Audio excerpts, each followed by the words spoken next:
આકલન ખૂબ જ મહત્વપૂર્ણ હવે સાબિત થઈ રહ્યું છે। પોરબંદરની વાત કરીએ તો અહીં આખરે સાયકલ ચાલી ગઈ છે। અહીં કાંદલનું જે દમખમ છે તે સ્પષ્ટપણે જોવા મળી રહ્યો છે। પોરબંદરના જે પરિણામો છે તે પણ આ વખતે ઘણા જ ધ્યાન ખેંચે તે પ્રકારના સામે આવી રહ્યા છે। આપને પરિસ્થિતિથી જરા અવગત કરાવીએ તો પોરબંદરની અંદર આપ જોઈ રહ્યા છો, પોરબંદરમાં ભાજપના સુપડા સાફ થઈ ગયા। અહીં ભાજપની વિજય કૂચ અટકી છે। પોરબંદરની અંદર ભાજપ પોતાનો દમ નથી બતાવી શક્યું, તેનું સૌથી મોટું કારણ કાંદલ જાડેજા છે। અને પોરબંદર પંથકમાં કાંદલ જાડેજાનું દબદબો સ્પષ્ટપણે જોવા મળી રહ્યો છે।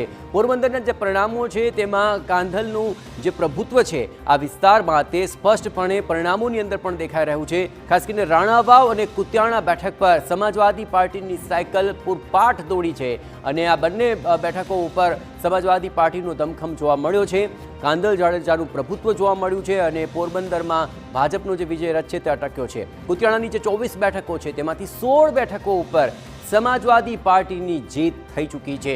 તો કુતિયાણા બેઠકનું જે પરિણામ છે તેમાં 24માંથી 16 બેઠકો સપાએ મેળવી, રાણાવાવમાં 28 બેઠકો અને તેમાંથી 20 બેઠકો ઉપર સમાજવાદી પાર્ટીની જીત થઈ છે। તો આ બંને બેઠકો ઉપર સમાજવાદી પાર્ટીનો દમખમ જોવા મળ્યો, કાંદલ જાડેજાનું પ્રભુત્વ જોવા મળ્યું છે અને તેને કારણે ભાજપ જે અપેક્ષા રાખી રહ્યું હતું તેની પર પાણી ફરી વળ્યું છે। એટલે કે ભાજપ જ્યાં બધી જ બેઠકો ઉપર જ્યાં દમખમ બતાવી રહ્યું છે, પરંતુ પોરબંદરમાં તેની કારી નથી ચાલી। અને આ તમામ બાબતો ઉપર વધુ વિગતે વાત કરવા માટે જોડાઈ રહ્યા છે TV9 સંવાદદાતા મોહિત। આમ તો ભાજપનું બુલડોઝર સર્વત્ર ફરી વળ્યું, પરંતુ પોરબંદર બેઠક તેમાં અપવાદ છે। અહીં સમાજવાદી પાર્ટી કહો કે પછી કાંદલ જાડેજાનું વ્યક્તિગત પ્રભુત્વ કહો, તે કદાચ પરિણામોમાં વધારે પડઘાઈ રહ્યું છે। કયા એવા પ્રમુખ મુદ્દાઓ આપને લાગી રહ્યા છે કે જેને કારણે સમાજવાદી પાર્ટીને આટલી મહત્વપૂર્ણ બેઠકો અંકે કરવામાં અહીં સફળતા મળી? મોહિત।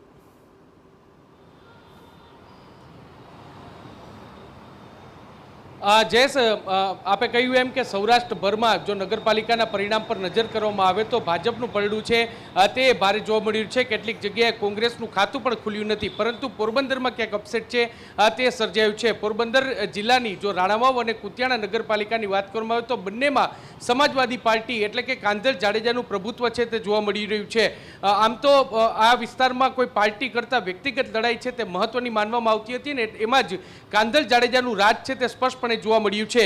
જો રાણાવાવ બેઠકની વાત કરવામાં આવે તો જે રાણાવાવ નગરપાલિકા છે તે ભૂતકાળમાં એનસીપી પાસે એટલે કે કાંદલ જાડેજા પાસે જ હતી અને તેને પોતાનો દબદબો છે તે રાણાવાવ નગરપાલિકામાં યથાવત રાખ્યો છે અને ત્યાં જે સમાજવાદી પાર્ટીની સાયકલ છે તેનો ભવ્ય વિજય થયો છે। કુતિયાણામાં ભાજપ પાસેથી કુતિયાણા નગરપાલિકા છે તે કાંદલ જાડેજાએ આંચકી લીધી છે। જો અત્યાર સુધી નહીં, જો પરિણામની વાત કરવામાં આવે તો રાણાવાવમાં 28માંથી 20 બેઠક છે તે સમાજવાદી પાર્ટીને મળી છે, જ્યારે કુતિયાણામાં 24માંથી 16 બેઠક છે તે સમાજવાદી પાર્ટીને મળી છે। કુતિયાણા છે તે આખી જે નગરપાલિકાની ચૂંટણી છે તેમાં સૌરાષ્ટ્રમાં સૌથી રસપ્રદ જો કોઈ બેઠક રહી હોય તો તે કુતિયાણા નગરપાલિકાની સીટ છે, કારણ કે નગરપાલિકા બેઠકમાં ઢેલીબેન સામે જે કાંદલ જાડેજા છે તેનો જંગ છે તે જોવા મળ્યો હતો। વર્ષોથી ભાજપનું ત્યાં શાસન હતું, પરંતુ ત્યાં ભાજપ સામે જે કામ ન થયાના એટલે કે પ્રાથમિક સુવિધાઓ પૂરી પાડવામાં ભાજપ છે તે અસમર્થ રહ્યાના આક્ષેપ છે તે થયા હતા ને કાંદલ જાડેજાએ આ જ મુદ્દાને બેઝ બનાવીને આ જ મુદ્દાને મહત્વનું બનાવી અને લોકો વચ્ચે પ્રચાર કર્યો હતો કે કુતિયાણાનો તેમને વિકાસ કરવો છે, પરંતુ નગરપાલિકામાં ભાજપનું શાસન છે અને તે વિકાસ થવા દેતું નથી અને એટલા માટે જ આ મુદ્દો છે તે લોકોને સ્પર્શી ગયો અને કુતિયાણામાં કાંદલ જાડેજાનું રાજ છે તે આવી ગયું અને ઢેલીબેનનો પરિવારવાદનો પણ તેના પર ગંભીર પ્રકારનો આક્ષેપ થયો હતો। કુતિયાણામાં નોંધનીય બાબત તો એ છે જયેશ કે કુતિયાણા શહેર ભાજપ પ્રમુખ અને શહેર મહામંત્રીઓની પણ ત્યાં હાર થઈ છે, એટલે કેટલે અંશે પ્રજામાં જે ભાજપ પ્રત્યે અથવા તો ઢેલીબેન પ્રત્યેનો રોષ હશે તે અત્યારે સ્પષ્ટપણે લાગી રહ્યું છે।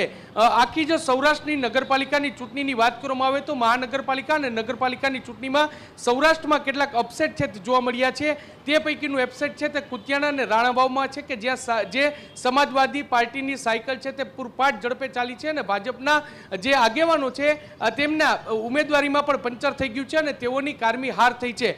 બીજા જો અપસેટની વાત કરવામાં આવે તો ચોરવાડમાં ધારાસભ્ય વિમલ ચુડાસમાની હાર થઈ છે, તે પણ એક મોટું અપસેટ છે અને એટલું જ નહીં પરંતુ જૂનાગઢ મહાનગરપાલિકામાં ગિરીશ કોટેચા કે જે ભાજપના દિગ્ગજ નેતા માનવામાં આવે છે, પૂર્વ ડેપ્યુટી મેયર રહ્યા છે અને તેમના પુત્ર પાર્થ કોટેચા છે તેમની હાર થઈ છે. આ અપસેટો છે તે સામે આવ્યા છે.